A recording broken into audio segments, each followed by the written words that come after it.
हमारे घर में हम सभी चाहते हैं कि हमारी संतान के रूप में एक महान भक्त प्रकट हो। उसके लिए हमें क्या करना पड़ेगा? आराधना खुद करनी पड़ेगी।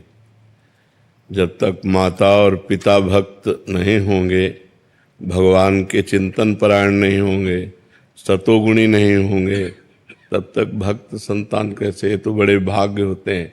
कुलम पवित्रम जननी कृतार्था वसुंधरा पुण्यवती चैन।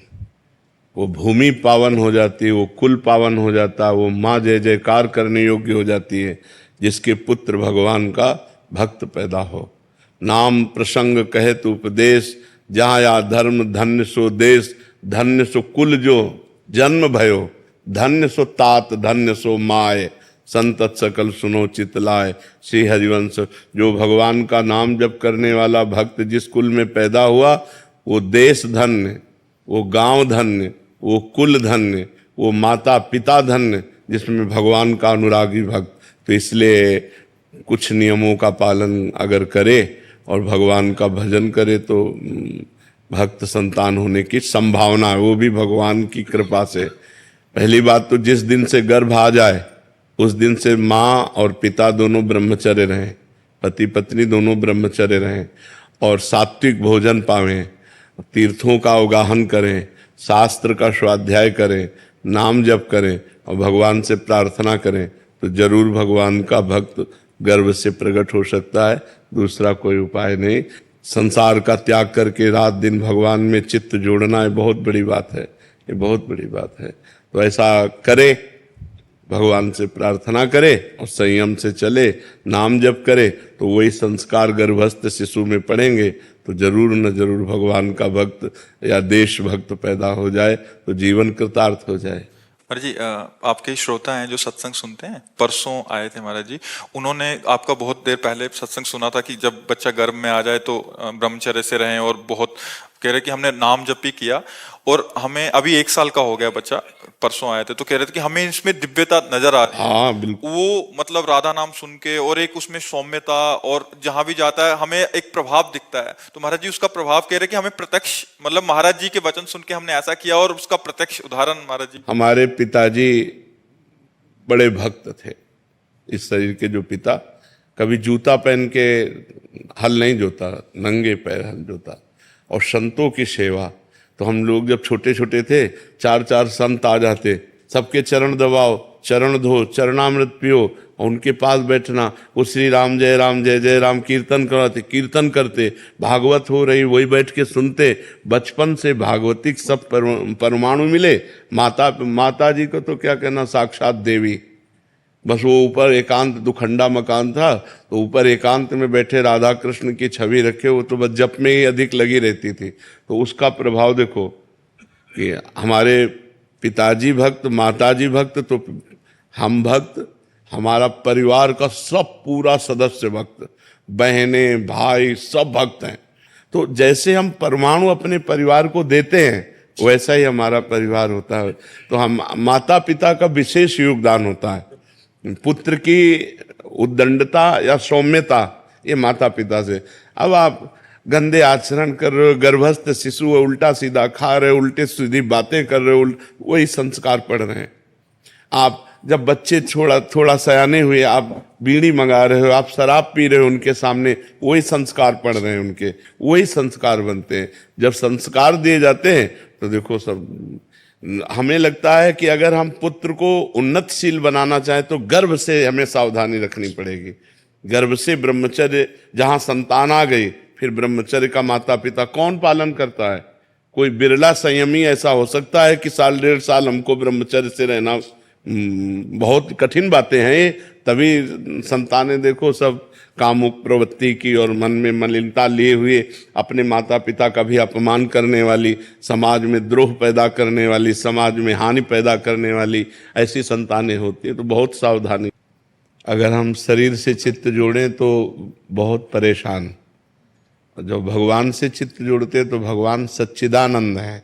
सच्चिदानंद रूप, पंखा करो, सच्चिदानंद रूप आए विश्वोत्पत्त्यादि हेतवे। जो सच्चिदानंद है उनसे जब चित्त, तो आनंद में चित्त बना रहेगा। और शरीर नाशवान है, परिवर्तनशील है, दुख में है, इसमें चित्त नहीं देना, इसको गंभीर भाव से सहना है। तितिक्षा तास तितिक्षस्व भारत, मात्रा स्पर्शास्तु कौन्ते, शीतोष्ण सुख दुखदा, आगमा पाइनो अनित्यास, तास तितिक्षस्व भारत। इन्हें शांत भाव से सहना है। भीषण कष्ट में भी हम कष्ट रहित हैं, हमारा स्वरूप इससे अलग है। ये कष्ट भास रहा है नहीं। जैसे रस्सी में सांप भासता है, होता नहीं। जैसे मरुभूमि में जल भासता है, होता नहीं। ऐसे ही शरीर आसक्ति के कारण कष्ट भास रहा है नहीं। हमारा स्वरूप आनंदमय है। किसी भी अस्त्र की शस्त्र की ताकत ही नहीं कि हमें छेद सके, भेद सके। अक्लेद अशोच से नैनम छिन्नन्ति शस्त्राणि नैनम धाति पावका न चैनम क्लेदयन्त्यापो न शोष्यति मारुता। यही अनुभव करना है। केवल प्रवचन करने से दुख दूर नहीं हो सकता, केवल प्रवचन सुनने से दुख दूर नहीं हो सकता, अनुभव से होगा। हमें अपने को इससे अलग देखना है। खाते पीते उठते बैठते चलते फिरते इससे अलग रहना है। हमारा और इसका बहुत अंतराय है। ये विनाशी है और हम अविनाशी हैं। ये परिवर्तनशील, हम एक रस हैं। ये जड़ है, हम चैतन्य घन हैं। हम साक्षी हैं, इसके दृष्टा हैं, बस देख रहे हैं इसमें क्या हो रहा है। जो हो रहा है वो पहले से निश्चित है, कुछ नया नहीं हो रहा है, बस हम तो मगन है आनंद मगन। अब इसके विषय में पढ़े तो फिर बड़ा प्रपंच है इससे एकदम अलग रहे। समझ रहे हम पण वो आचरण में आना धीरे धीरे आचरण नहीं कर रहे, समझ रहे हैं सब जी। बस प्रवचन तो बहुत हो रहे हैं, प्रवचन सुने भी जा रहे हैं, लेकिन उनको उतारना जीवन में सबसे बड़ी बात है। और उतारने के बिना सब व्यर्थ है। नायमात्मा प्रवचनेन लभ्या न मेधया न बहुना श्रुतेन। उपनिषद कहता है कि आत्मबोध बहुत प्रवचन करने वाले को नहीं होता। ये आत्मबोध बहुत प्रवचन सुनने वाले को नहीं होता। ये उससे ही होता है जो स्वीकार कर लेता है, जो व्रणित इसे वर्ण कर लेता है, इसे ग्रहण कर लेता है। और भगवान कुछ परिस्थितियां ऐसी दे देते हैं कि भागना ही पड़ता है इस शरीर से। अब इस शरीर की ऐसी परिस्थिति दे दी, डायलिसिस, दोनों किडनी फेल, ये परेशानी वो परेशानी, ये दर्द, तो बस निकलो, इससे निकलो, इसमें फंसना नहीं है। ये मरेगा, ये आज नहीं तो कल मरेगा, तो अपने स्वरूप में आओ। अगर इसकी प्रियता में फंसे तो मरे हो, फिर जन्म पे जन्म, मरण पे मरण, फिर चलेगा। होश में सावधान। तो भगवान ने हमें कृपा करके सावधान किया, हमको ऐसी परिस्थिति दी कि इससे हटना ही पड़ा नहीं तो साधना का भी जब हम लेते हैं तो शरीर का पक्ष जोर हो जाता है, क्योंकि इसी से साधना होती है। साधना का भी पक्ष नहीं। साधना होनी है, जितना हम प्रयत्नशील हैं, साधना कर रहे हैं, पर शरीर से करवा रहे हैं, हम नहीं कर रहे हैं। हाँ, ये अभी चला जाए तो हमें इससे हमारी साधना अधूरी नहीं है, हमारी साधना पूरी है।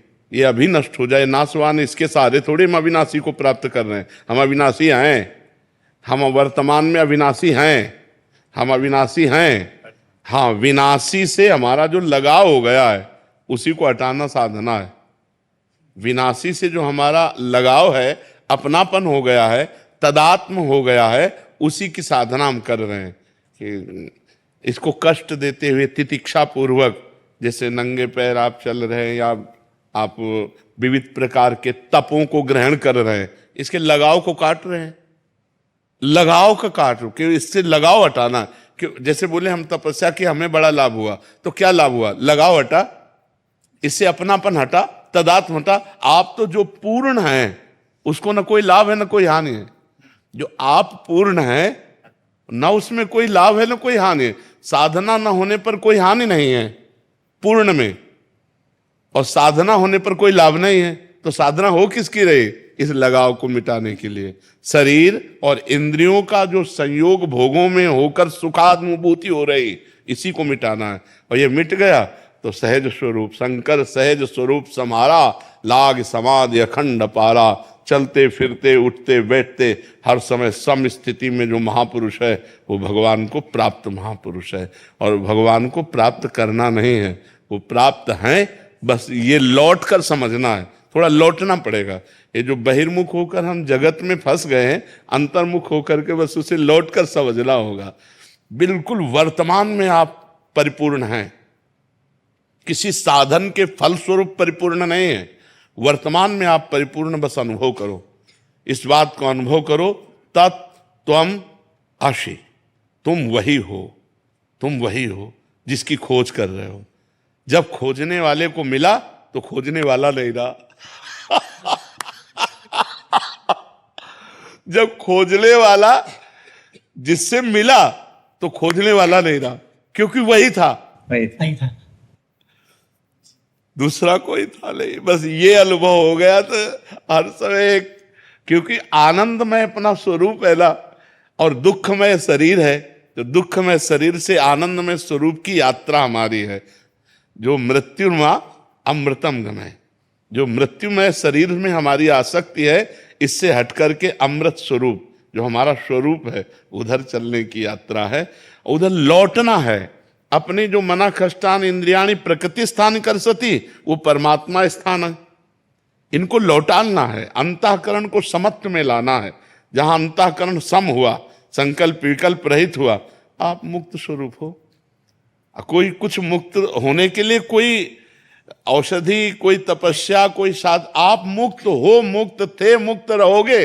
भाई यही समझने के लिए जो शरीर राग है, जो भोग राग है, जगत राग है, उसी को काटना है, उसी को काटना है। जिस साधन का अभिमान कैसे नष्ट होगा? गुरुजनों की सेवा में, गुरुजनों की सेवा में जब हम रहते हैं तो जो साधन बनता है तो गुरु कृपा से बनता है। जब गुरु कृपा से बनता है तो हम उसमें है ही नहीं, हम उसमें है नहीं। और जब हम उसमें नहीं हैं तो हमको फिर ज्ञान प्राप्त होना शुरू होता है। अज्ञान तिमिरांधस्य ज्ञानांजन शलाकया चक्षुरुन्मीलितम तस्मै श्री गुरुवे नमः। तो जब ज्ञान प्राप्त होता है तो इससे बड़े से बड़ा साधन हो जाने पर भी अपने में अहम नहीं होता, और बड़े से बड़ा असाधन हो जाने पर भी उसे क्षोभ नहीं होता। वो क्षोभ और अहम से दोनों से परे होता है। ये भी बात समझ लो, क्षोभ और अहम से बहुत परे होता है। जब गुरु कृपा से ज्ञान प्राप्त हो जाता है तो ना कोई प्रायश्चित होता है, ना कोई क्षोभ होता है, ना कोई हर्ष होता है। वो एक रस स्थिति है, गुणानुगुण वर्तन्ते मनुष्या पार्थ सर्वसा। गुणों से ये संचलित है, ये इसमें जो हो रहा है वो गुणों के द्वारा रहा है। इसका मैं करता नहीं हूँ, इसका मैं भोगता नहीं हूँ। बहुत आनंद का विषय है। बस चिंतन अपना अचिंत्य की तरफ होना चाहिए। हमारा जो चिंतन है वो अचिंत्य की तरफ होना चाहिए। बस ये जागतिक चिंतन नहीं होना चाहिए। साधन के अभिमान का आंकलन कैसे किया जाता है कि हमें है या नहीं है? जब साधन का अभिमान होगा तो हमारा जो गुणाभिमान है वो दूसरे का परीक्षण करने लगेगा। जब अहम हो जाता है ना तो सब नीच दिखाई देते हैं, अपने सर्वश्रेष्ठ दिखाई देते हैं। और जब साधना पक्की होती है तो सब में मैं ही दिखाई देता हूं, दूसरा कोई होता नहीं। ज्ञान में और भक्ति में सब में प्रभु दिखाई देते हैं, तो नीच की बात कहाँ आई? अगर नीच की बात आ रही है तो गुणाभिमान है। और जब अपना मैं स्वरूप, आत्मस्वरूप सब दिखाई दे या सब भगवत स्वरूप दिखाई दे तो अभिमान कैसे आ सकता है? भक्ति में मैं सेवक, सचराचर रूप स्वामी भगवंत, मैं सेवक हूं, चराचर रूप में भगवान है। और ज्ञान में जो मेरी आत्मा है वही सब रूपों में विराजमान है, दूसरा कोई है ही नहीं। जब दूसरा कोई है नहीं तो अभिमान किससे करें? अभिमान द्वैत से होता है, और जब द्वैत ही नहीं है तो अभिमान कैसा? तो इसलिए बहुत आनंद का मार्ग है। बहुत अच्छा लगा, बहुत अच्छा लगा। जी प्रार्थना करते आपके लिए कि आपका स्वास्थ्य हर दिन में करेंगे, करते ही है। बहुत बार आपका वीडियो भी हम सुनते हैं, ज्ञान सुनते हैं, तो भी ऐसे होता है कि इतने अच्छे संत है, तो हम भी भगवान से प्रार्थना करें। जो होने वाला तो आपने बताया कर्म तो करेंगे ही, तो भी हम प्रार्थना करेंगे आपका स्वास्थ्य शरीर। आप संतों की प्रार्थना से ही चल रहा है, नहीं कब का मिट गया होता। हमारा चले तो हम लोग हमारी किडनी आपको दे दे। दोनों किडनी दे दे। ऐसी हम भावना बात है जी। हमारे समग्र जिन शासन में अंदर एक बहुत बड़ी तप योगी गुरुदेव है, उनका नाम हंस रत्न सुरेश्वर जी महाराज साहब है। और नामस्मरण में 18-18 घंटा तक वो नाम स्मरण में अपने उपवास के साथ, जैन का उपवास तो खाना नहीं होता है, उबला हुआ खाली दिन को पानी पीना है, और बहुत बड़ी तपस्या उन्होंने की है, बहुत बड़ा विश्व में भी उनका तपस्या में और नाम स्मरण में, योग में खास बहुत टाइम से आपसे फॉलो कर रहे हैं। मैं बताया वो हम जीवन में भी हम बाहर गए, हम अंदर आएंगे। आपने जैसे बोला तपस्या बरोबर है, वो तो निमित्त है, अंदर से उतरना अपना, आपने जो बताया उसके अंदर हम थोड़ा चेंज करेंगे, आत्मा में भी बहुत आगे चेंज करेंगे थोड़ा बहुत, और भी बात बहुत है, अभी अंदर आने का प्रयत्न करें, अवेयरनेस लाएंगे आप। बहुत बहुत आपका उपकार, इतना समय एक वस्त्र खाली आप मुझे आशीर्वाद दीजिए कि आपके जैसे हम हो, बस यही बड़ा वस्त्र है। सब साधकों को दो, सब साधकों को एक आपकी कृपा दृष्टि मिली ना, वो हमारे लिए बहुत हाँ है, जी, इससे बड़ी आपका- चीज कोई आपका नहीं। प्यार- आपने अभी बताया कि कृपा वही बड़ी बात है, गुरु की कृपा। ये जो आपका प्यार मिला ना, हमारा हृदय एकदम आप प्यार मूर्ति हैं। का चरण स्पर्श मिल सकते हैं हमको। अरे महाराज जी, कितने उपासों में भी पद यात्रा ही करते हैं पूरे भारत भर में। खाली हो जाए। नहीं, इस समय हमारे जैन मुनियों ने जो हमारी संतों की परंपरा रही है, पूर्व संतों की परंपरा रही है, बहुत सांगोपांग निर्वाह कर रहे हैं।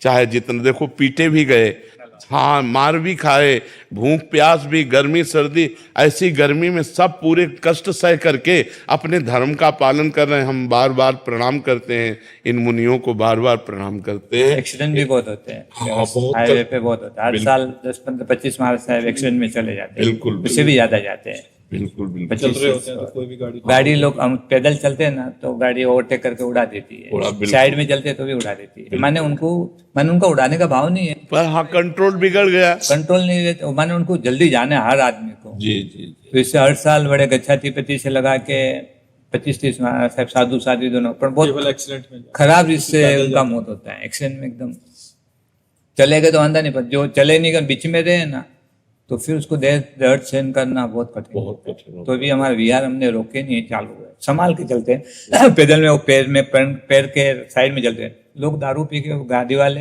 कांच की बाटल फेंक देते हैं तो लगते हैं विहार में। तो, हाँ, तो इसलिए हम थोड़ा रोड पे चलते हैं, मलाई वाला रोड रहता है ना, वहाँ चलते हैं, वहाँ रहता है तो गाड़ी का ये रहता है। तो हमारे वडीलों ने बोला कि पैर में कपड़े के पहन के पण चलना, अपन साइड में चलो, वो आलोचना दे देंगे। ये आत्म विराधना बड़ी विराधना है। बिल्कुल बहुत उपकार आपका। आपका पूरा मुनि मंडल भी जबरदस्त है।